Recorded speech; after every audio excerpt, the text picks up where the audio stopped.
Tubanje kubasuhuza nshuti zacu mwebwe mwese muba mwamaze gukora subscribe kuri OTC Group TV, mwese aho muri mwumve ko tubasuhuje, abari mu bihugu bya Afurika, abari mu bihugu by'Uburayi, Aziya, Amerika, aho muherereye hose mwumve ko tubasuhuje kandi tubifuriza ibyiza byose bitangwa n'Imana kuri iyi tariki nyine ya 12 z'ukwezi kwa 11 umwaka wa 2024. Jyewe basuhuje ni Olivier Ndatimana, OTC Group TV cyangwa se GCV Africa Ambassador.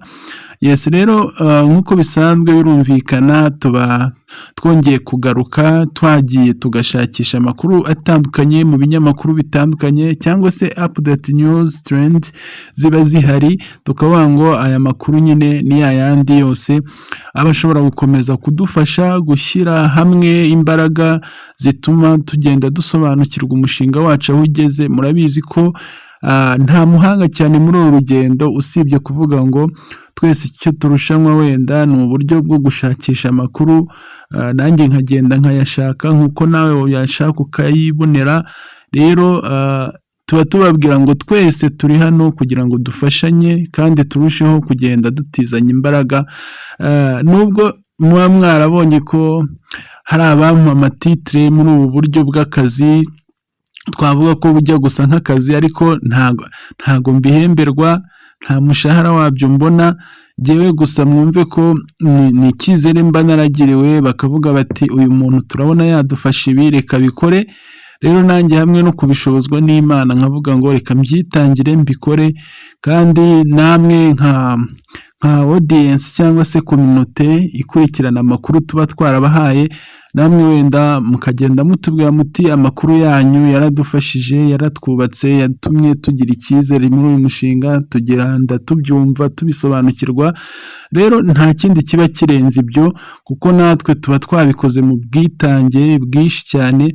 Byonyine no gukora ikiganiro nk'iki biravuna, ntago menyereye kuba umu YouTubers cyane, ariko kubera ko nanone mba mvuga ngo ba bantu baba barambwiye bati amakuru yanyu aradufasha, aratwubaka, bituma rero duhorana uwo muhate cyangwa se ubwo bwitange bwo kuvuga ngo ba bantu bashaka ko tubafasha, tubaha amakuru, bumva aho ibintu bigeze.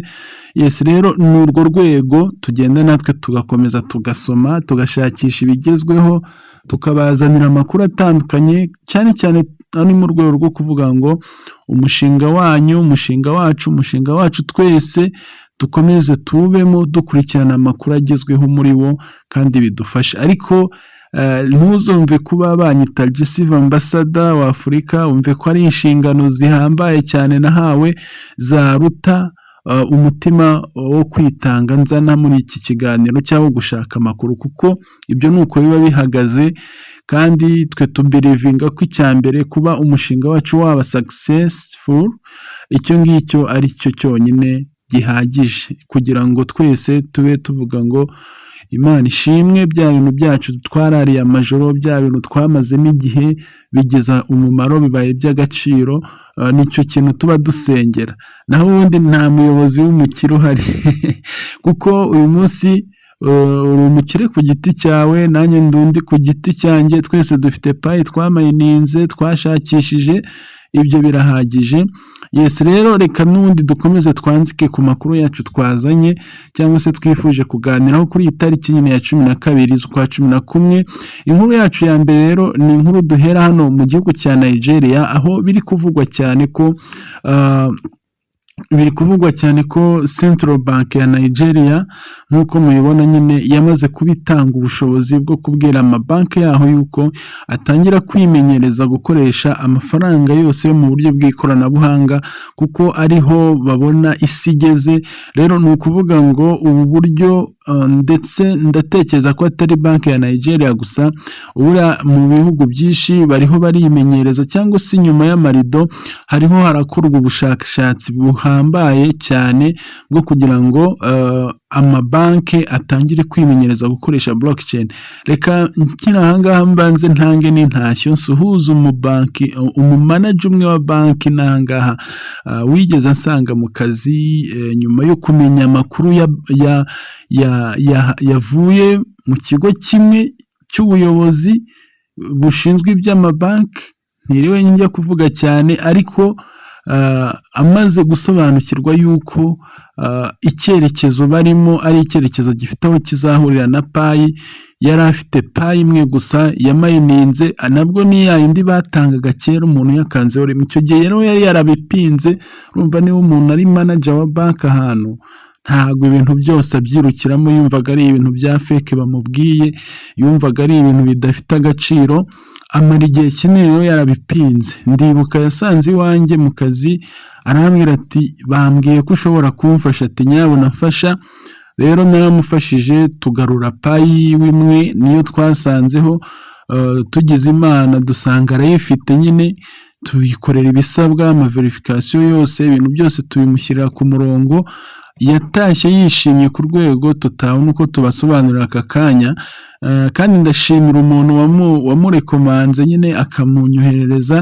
N'ejo yarampamagaye, ubwo nawe ndamusuhuje ahari yiyumve.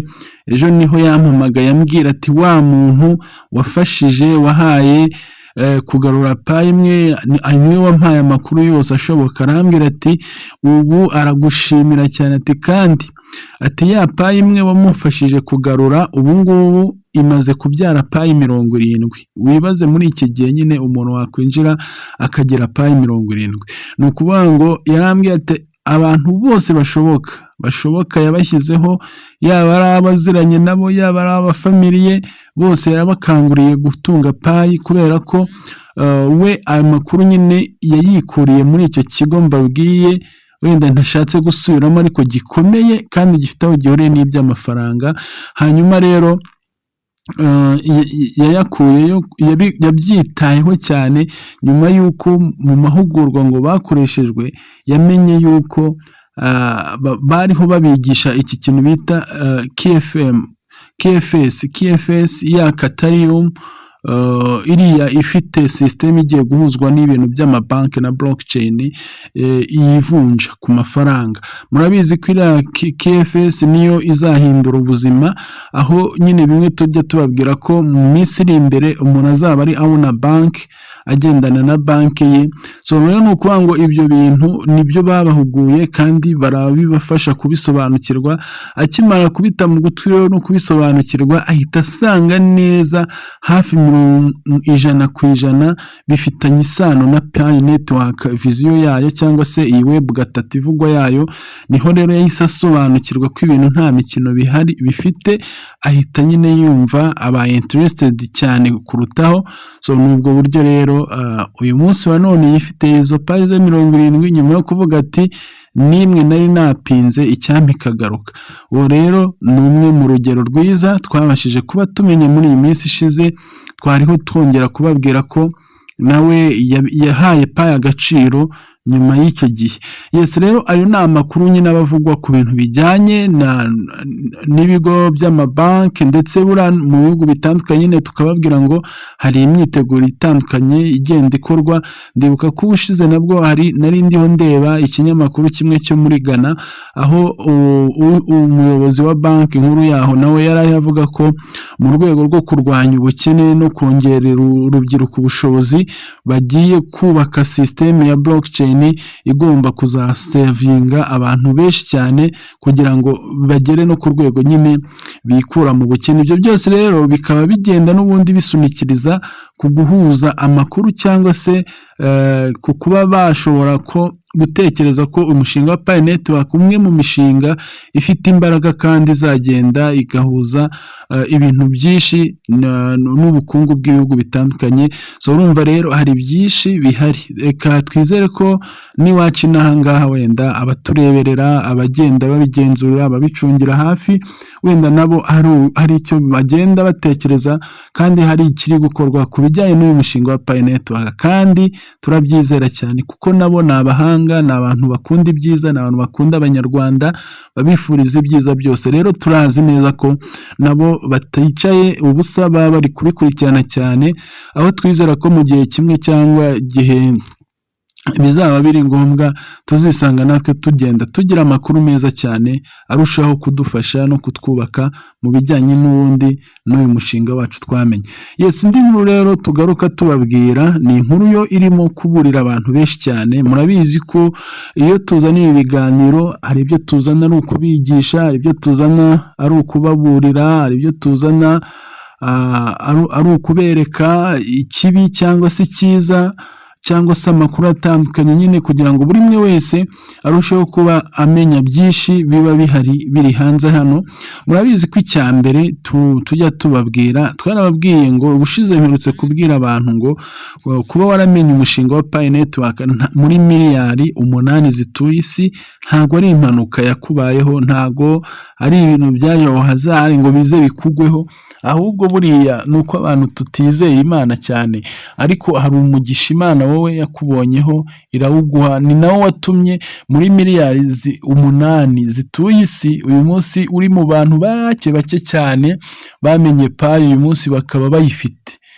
Burya ujye ubishimira Imana, wicara uvuge ngo Mana ndagushimiye kuko wangiriye neza ukamfasha kumenya ibi bintu. Uyu munsi hari abantu benshi babipinze, hari ababihaye agaciro gake, hari abumvise batashobora no kubyemera, ariko ejo n'ejo bundi igihe gishobora kuzabwira ngo nyamara bya bintu mwagombaga kubiha agaciro, yari amahirwe yanyu, cyari igihe cyanyu cyo kugerageza. Burya ntuzange kugerageza, ahubwo uzatsindwa ariko wagerageje. Kugerageza rero ni byiza, kandi n'Imana yacu iratubwira ngo niba ushaka kugira icyo ugeraho gerageza gukora rero nibyo bivamo umugisha, n'Imana ibizaduhera umugisha mu byo dukora, ntabwo izaduha umugisha tutakoze cyangwa tutanagerageje.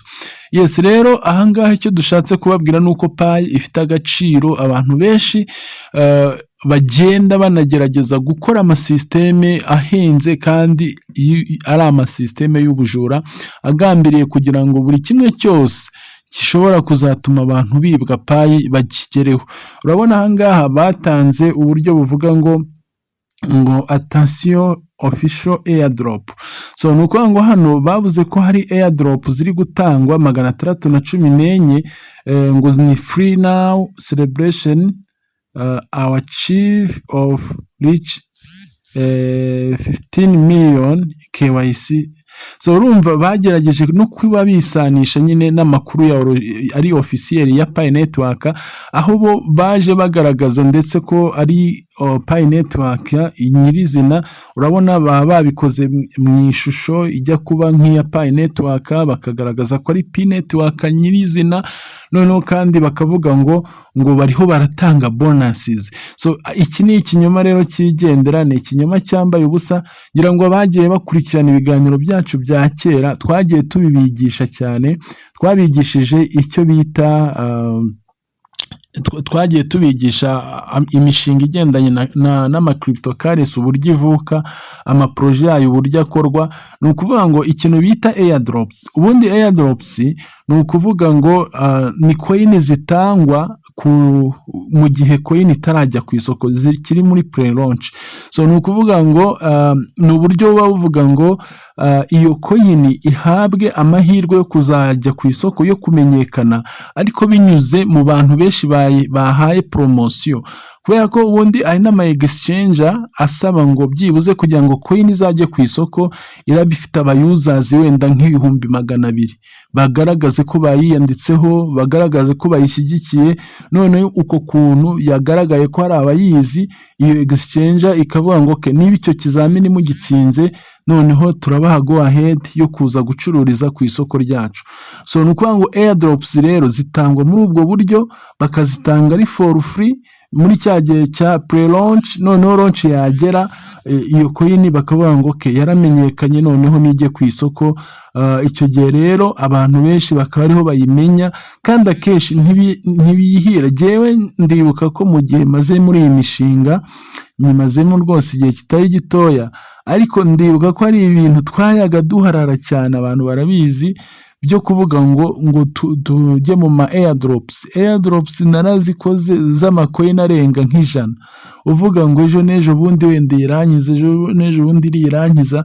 Noneho kubera ko izi systeme zivuga ngo zaguhaye ama airdrops, ni ukuvuga n'ubundi ya coin kuko baba bayitangiye ubuntu muri ubwo buryo ku bantu benshi batayizi, niyo yibeshye inyinshi nta nubwo zigera ku isoko rwose, ntabwo ku isoko zihagera, ahubwo uba usanga nyine ari abantu baje bakagutesha igihe ngo uri gukora ama airdrops, ariko noneho n'izihageze urumva ikintu cya mbere kiba gihari, kubera ko za coin nta cyizere, nta stability bihari, nta vision ihagije ziba zifite, usanga nubwo zahagera umuntu wese uzifite ahita agenda hariya ku isoko akahita zikubitaho, so ni ukuvuga ngo hakahita habaho icyo bita dump. Iyo habayeho dump rero ni ukuvuga ngo za coin n'ubundi zihita zita agaciro, ushobora no kuba ufite na miliyoni 10 zayo nta n'amadolari 30 wakuramo, so ugasanga rero wastinze time yawe kuri ibyo bintu.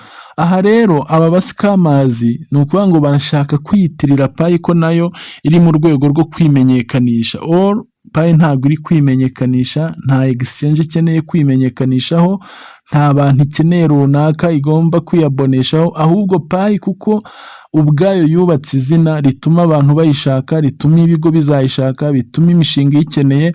Icya kabiri ikaba ariyo iyoboye icyo bita Web3, ariyo system yaba ari ibigo byigenga, ibigo by'amareta, ibigo bikomeye byose, inganda, ibifite ubushobozi bwose ku bigendanye n'amafaranga bikaba bizakenera tekinoloji yabo. Niyo mpamvu payi ntabwo iri mu rwego rwo gutanga ama airdrops, kandi ama airdrops abenshi bagenda nyine kubera kutamenya ibyo tubabwiye, ariko ugize umugisha ukaba wumvise iki kiganiro umenye ngo uhagarikiraho, kuko n'ubwo buryo nyine bari kwiba payi zabo.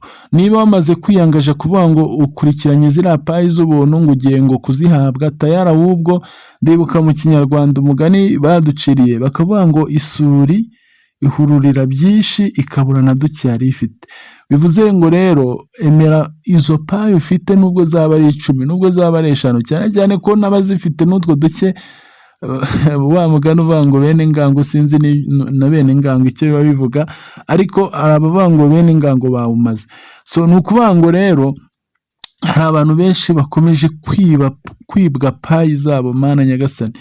Murabizi ko ubushize mu kiganiro hari ikiganiro twigeze tubagezaho, turababwira umuntu yadusabye ko tunamuha interview ku byamubayeho. Ni umuntu umwe tudashatse kuvuga aho akora, ariko nawe yavuze ko nyine afite ikigo akoramo, ndetse yamwibaga buri gihe ari inshuti yiwe cyane yizera. Urumva umuntu uri ku rwego rwo kuba yaramutiraga telefone ati ntiza mpamagara umuntu, akagenda nk'ugiye guhamagara umuntu, kumbi agiye kwiyongeza izindi payi kuri fone ye akazicucura, yarangiza akayimugarurira, undi atabizi atabisobanukiye. Kubera bya bintu abantu benshi nyine tubirimo, mwese mwaragendeye bamwe mu kigare muvuga ngo hari abantu gutya bari kumfasha ibi, bazangirira ibi n'ibi.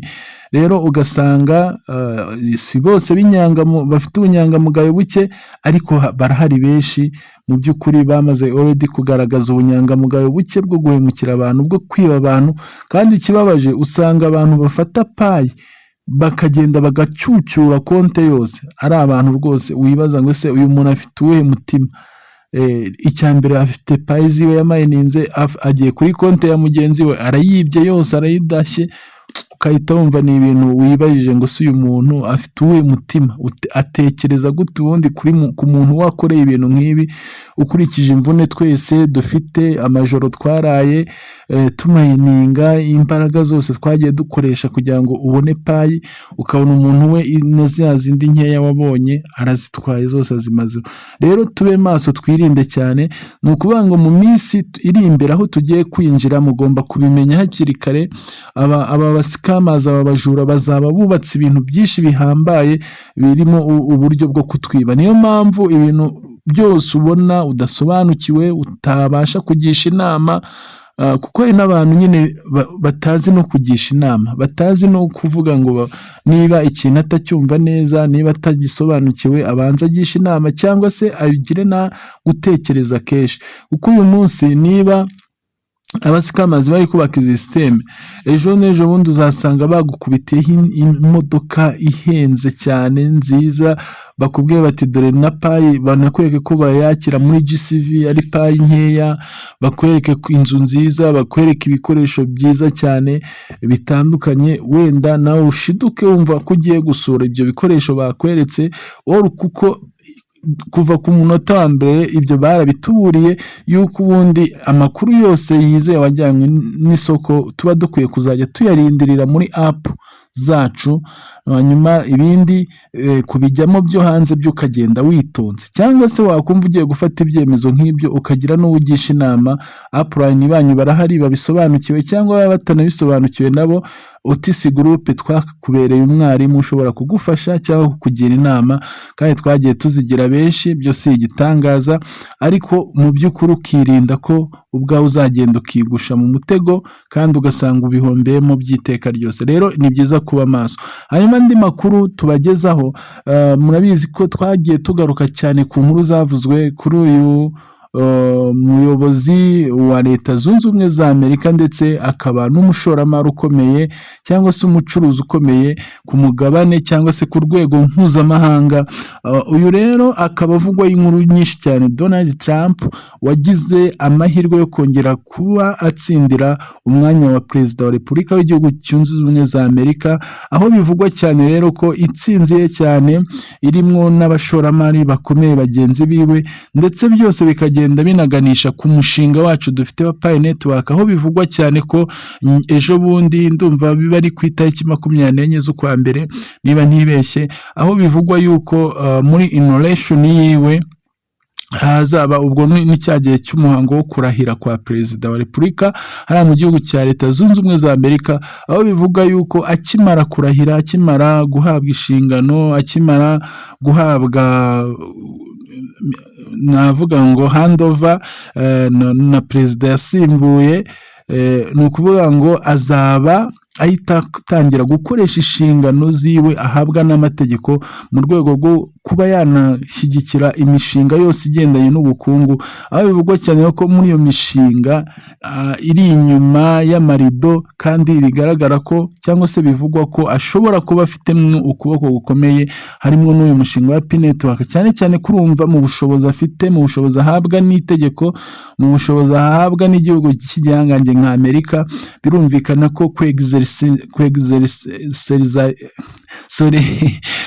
kwegizerisa izo power afite ku bihugu cyangwa se imigabane, birumvikana birashoboka cyane ko azaba akoresha ubwo bushobozi mu rwego rwo kuvuga ngo niba ari igihugu cy'igihanganye nka kiriya cyemeye, kandi ubwiwe hari akavidewo sinzi nimba n'uburyo nzakabahereza, niba nayo nzi ko nagasevinze nakazanye hano, niyumviye ubwanjye avuga yuko igihugu cya Leta Zunze Ubumwe za Amerika ari cyo gihugu cya mbere kigomba kuzatangira gutanga uburenganzira bwo gukoresha amafaranga y'ikoranabuhanga, noneho n'ibindi bihugu birumvikana bikayoboka cyangwa se bigakurikiza. Ariko urumva byanze bikunze Pi Network niyo iri ku ruhembe, niyo iri ku murongo w'ibivugwa, kuko ubwanjye ari ibinyamakuru nakunze kujya nisomera byavugaga ko Leta Zunze Ubumwe za Amerika zizemera kuba zakoresha Bitcoin, Ethereum ndetse na Pi Network mu mafaranga ari tender, official tender. So rero ni ukuvuga ngo ibyo byose reka tubihanga amaso, ibyavuzwe byose siko biba byabaye ukuri 100%, ahubwo tubimenye iyo byasohoye, ariko ni byiza no kumenya amakuru y'ibivugwa n'ibiriho kugira ngo bigende bidufasha twese. Andi makuru tukubwira, navuga yuko isoko rya Binance guhera ku itariki ya mbere z'ukwezi kwa mbere 2025 tuzaba tayari ryatangiye gukora ubucuruzi bwo kugendana n'ivunja n'ivunjisha ry'amafaranga ya Pi Network. Tubibutse yuko hari n'ibinyamakuru bivuga nyine ni 31 z'ukwa 12 2024, urumva 31 z'ukwa 12 ni ya mbere z'ukwa mbere, ni itariki imwe n'ubundi, ni itariki ziba zegeranye cyane, ariko aho hantu niho hari kuvugwa cyane ko byanze bikunze iri soko rya Binance rizaba rishyira mu bikorwa uburyo bwo gucuruza. Tubibutse ko isoko rya Binance niryo rya mbere ku isi rifite ubushobozi bwo kuba ryarikururiye ryarigaruriye imitima y'abantu benshi mu rwego rwa serivisi, kuko iri soko ubwaryo rifitemo porogaramu yitwa P2P payment. Iyi P2P payment ubwayo iri popular cyane kuko ikunzwe n'abayuza bakoresha iyi Binance, kuko igiramo uburyo buvunja amafaranga nk'uko wavuga ngo uri kuyivunjira muri banki, igiramo currency ikagira na crypto. So iyo bashyizemo currencies rero ni ukuvuga ngo ushobora gusangamo amafaranga y'amanyarwanda, ushobora gusangamo amayero, ushobora gusangamo amadolari, ushobora gusangamo amayuwani y'abashinwa y'ibihugu bitandukanye. So ayo rero akagenda yivunja n'ubundi ku mafaranga asanzwe. Noneho muri P2P ho baba barubatsemo uburyo butuma umutrader waho ashobora kuguriranira cyangwa akavunjirana n'undi muntu wihitira cyangwa ugenda ushaka guhaha. So iyo P2P rero ni porogaramu imaze igihe kandi iri trusted cyane n'abantu. Bivugwa ngo rero uyu munsi wa none Pi Network igihe cyose yaba nayo yakiriwe muri iriya soko, ariko mu busesenguzi bwanjye cyangwa muri overview yanjye ntago ntekereza ko Pi izajya hariya bataramara kubanza kudushyiriraho uburyo bwo kubona Pi mu buryo bw'ivunja. Kwanza babidushyiriyeho, reka byo ne kubitindaho.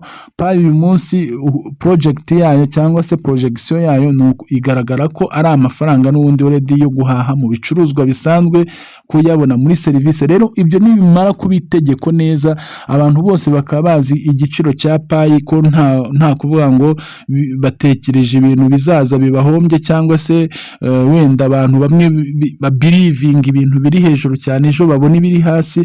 So icyo gihe cyose bizaba byanogejwe neza, urumva Pi kuyishyira mu isoko yabibona abakiriya benshi kandi nta muntu wajya yagiye kudampinga. Ubundi murazi ko ababisobanukiye mu bikurikirana, murazi ko amasoko nk'aya agira ibyo bita dump and pump. Iyo bavuze dump rero ni imbaraga ebyiri zipezanya, hari imbaraga z'abagura, hari n'imbaraga z'abagurisha.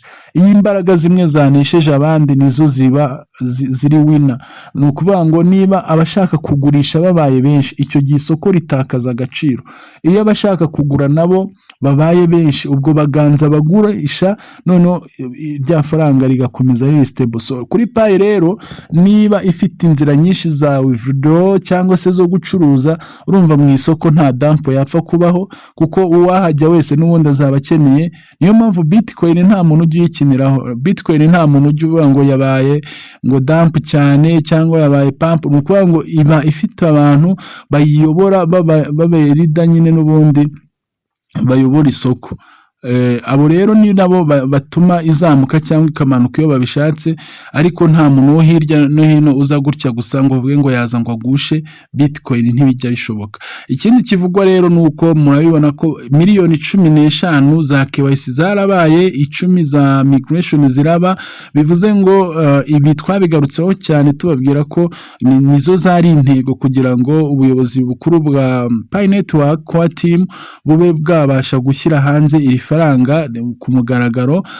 Ibyo rero byarabaye, muzi ko ari sample, abandi benshi ntibarabona ama KYC, ntibarabona migration, ariko ibyo byose mukagira ikibazo bizagenda bikemuka. Ikindi bavuga hano muri izi nkuru nuko hano hari abagaragaje ko umuntu wese ufite Pi zirenga 2,000 ari banki yigendera, ari banki ishobora kuzajya itanga inguzanyo, aho bavuga ko amabanki menshi n'ubundi byanze bikunze azaba akenera gukorana na Pi Network kugira ngo abashe gutanga inguzanyo neza, abashe kugira uburyo akorana n'abakiriya bayo mu buryo buhamye. Ibyo byose rero ni amakuru y'ibivugwa, wenda muzajya murushaho kugenda muyasoma.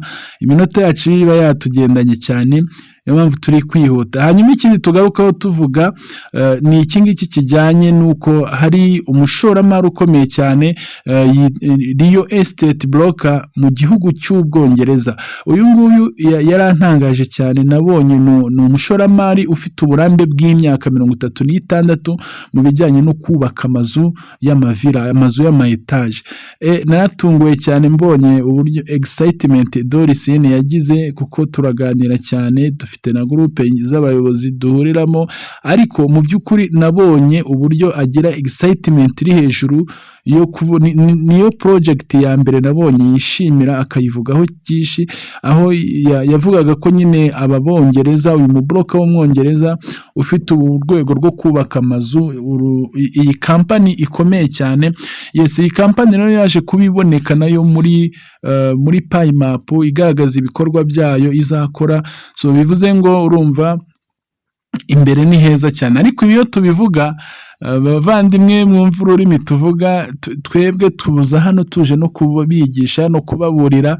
Murabona igihe cyose dutegereje ko Pi izashyirwa ku mugaragaro, igahabwa agaciro, ikagenda neza, kandi noneho no mu gihugu cyacu cyiza cy'u Rwanda murabizi ko ibintu byose bigendera mu murongo mwiza w'amategeko wo gukora ibintu bifite umurongo muzima. Ntimuzumve tuvuga ibi ngo mu Bwongereza habonetse abubaka, cyangwa ngo iwacu hano hagiye kuboneka abubaka, ejo ugende wihererana umuntu umushuke umubwiye ngo naguha inzu, naguha ikibanza cye, ngo kubera ko Olivier yavuze yuko ngo hariya ngo hari abandi babitanze ngo abagiye kubikora. Hoya, mugomba gutegereza Pi ikazaba amafaranga, ikagira umurongo muzima igenderaho. Wenda n'iwacu mu gihugu cyacu nabo barabitegura, barabireba, amakuru yacu barayazi, barayakurikirana, noneho nabo tukagendana n'umurongo mwiza w'igihugu cyacu, kugira ngo kandi murabizi ko igihugu cyangwa ubuyobozi bwacu bwiza bugendana no gukumira n'ibyaza birimo n'ubujura n'ibyaza. Murazi ko haba n'ibintu byinshi biba byaranyuzemo ubujura cyangwa amanyanga. So niyo mpamvu rero tuba tukubwira wowe udukurikiranye, ntuzafate ikibanza cyawe cyangwa inzu yawe ngo uyitange bitari mu murongo mwiza, utakumenye agaciro ka Pi neza. Ejo Pi ishobora kuza iri GCV cyangwa se ikaza iri hejuru yayo, cyangwa ikaza iri na munsi. Ibyo rero byose uba ugomba kubigendamo neza mu rwego rwatuma wirinda igihombo, cyangwa se kuba wasigara uregreta. Ariko icyo twibirivinga ni uko Pi ni umushinga mwiza, ariko nanone abamamyi cyangwa se abaprofitira mu bintu bashobora kugira undi mutima wo kwiba, cyangwa se gushaka guprofitira mu bandi ngo bakoreho amanyanga.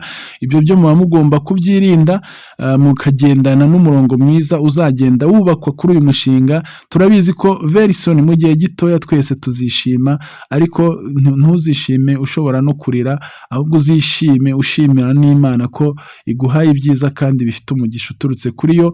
Yes, rero tubabwira ngo kumenya kwitwara, kumenya uko witwara ku mushinga nk'uyu ni byiza cyane, bigufasha kuzagira discipline. Njya numva hari abantu bagiraga amashyengo menshi cyane, ukumva ati nimbona ya Pi nzakora ibi n'ibi, ukumva nyine arimo ubundi. Ariko hari n'abantu dushimira baba bavuga bati tuzakorera Imana, mbese tuzafasha abakene, tuzateza igihugu cyacu imbere. Ibikorwa byiza byose wagambira burya n'Imana irabyumva ikazabiguheramo umugisha, niyo ikwiye kuba ari intego nziza kuri twese.